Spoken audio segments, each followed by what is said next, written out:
Pretty soft out here at Monash Country Club at the moment. There's no margin of error. Hit that soft ground and it's a chunk.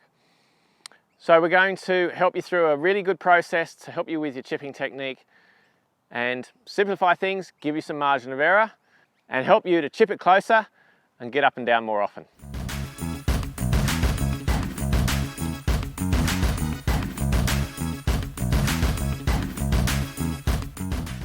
Okay, let's start with the process.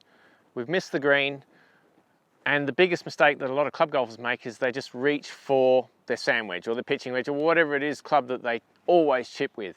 They haven't looked at the lie, they haven't looked at the green, and they haven't really started the process of planning a shot. And that's really important. We want to strategize any chip or pitch around the greens, any shot really, because that way we have more understanding of what's happening. We learn from it by watching the reaction of the golf ball and maybe adjusting that strategy next time. And I'm not asking you to remember every shot around the greens that you hit, but your subconscious mind will. But if we don't have a strategy in place, we just go ahead and hit it, then we're not going to learn anywhere near as effectively. So the first thing we can do is have a look at the green. And really you should be doing that walking up to the green. You want to have an idea of the overall tilt of the green. This green, it runs from right to left. It's slightly uphill to the pin. What we want to do is start to visualize what the ball's going to do, choose our landing point. That's really key. And then we can choose the club based on the lie and how far the ball's going to roll. So, as I said, it's pretty soft, so the green's not running out very quickly. We don't need sand wedge because we've got a bit of green to work with there. And let's face it, the more loft you use, the riskier the shot is. So if you don't need to use sand wedge or lob wedge, then pitching wedge, 9-iron, 8-iron is going to work perfectly well and more consistently for you. So check out the lie. It's soft, yes, slightly uphill, maybe sitting down a fraction, but it's a pretty good lie. So I'm going to choose pitching wedge for this shot. Now I want to visualize my landing point here. So it's going to break to the left. I'm visualizing just a dark spot there, a few feet on the green, and that's really key because we're changing the target point. So my first shot earlier, my target point was the hole or the flag, and that's what I see a lot of golfers do. Their target is the flag. That's the ultimate destination. We want the ball to go into the hole, that's our goal, but our target has to be our landing point, and that's what's really missing from the plan of a lot of golfers. So choose that landing point, really visualize the ball landing on there. I've chosen pitching wedge. That's going to pretty much spend about half the time in the air and half the time on the ground. Half distance anyway. We'll get into the technique in a minute, but basically we're just looking for a simple shot, landing on that spot, bringing it around. Sometimes the plan might be wrong. I'm not perfect, I make mistakes, and I choose the wrong strategy, I choose the wrong landing point, or I choose the wrong loft, but I learn from that. And it's always about watching a shot, watching how the ball reacts, and then learning from it going forward. All right, technique-wise. So what we saw earlier, a lot of golfers, they get very wide with the stance and too far away from the golf ball. What we want to do with these short chip shots is get quite a narrow stance. That helps us to pivot and turn around.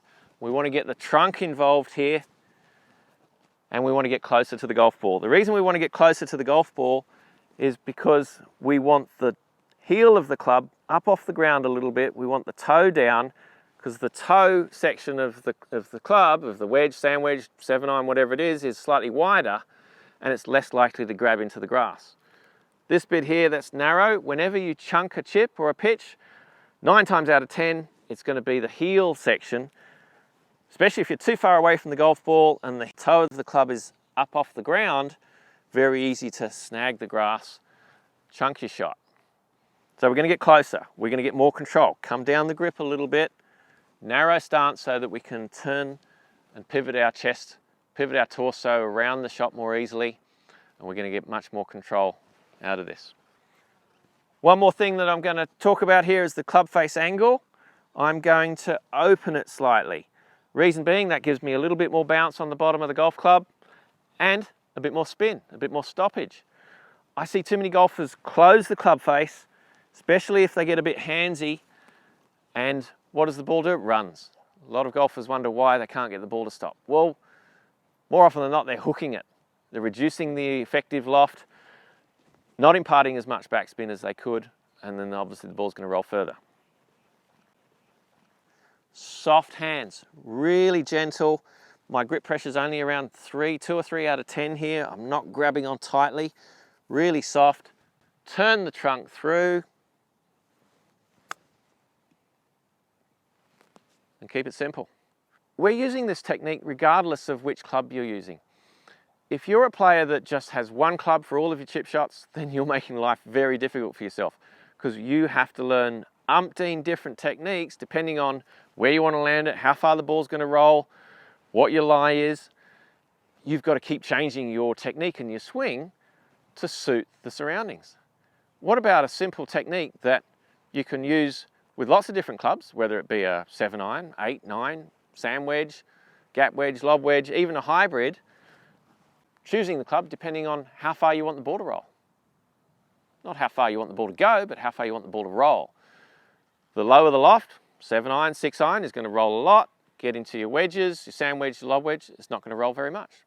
Simple. Don't change your technique. You can change the length of your golf swing to determine how far the ball's going, but you don't need to change your technique. All right, so it's not always just an easy chip and run. Let's say you're sitting in the rough a little bit, sitting down, pitching wedge isn't going to suit because it's going to roll out further. Let's hit it. Let's see what happens. Same technique. Well, there we go. Fluffed it. The lie didn't suit the pitching wedge. I need more loft when the ball's sitting down in the grass and a little bit more energy. And if I did get hold of the golf ball out of that lie, it's not going to stop. It's going to run on. Let's get that nice and low in there. Exactly the same process before. Ascertain the lie, work out what my landing point is. It's going to come out with less spin, but I've got more loft now. Still going to break to the left, and the setup's going to be the same. Narrow stance, nice and close to the golf ball. Have a practice swing to feel that grass. I'm definitely going to need some longer swing here, some more energy to get through that grass. I'm still going to turn the trunk. I'm still going to get the torso turning through. That bigger mass is going to help the club move through the grass rather than using your hands and your wrists. All right, let's see how we go. Tougher shot, definitely going to need more power.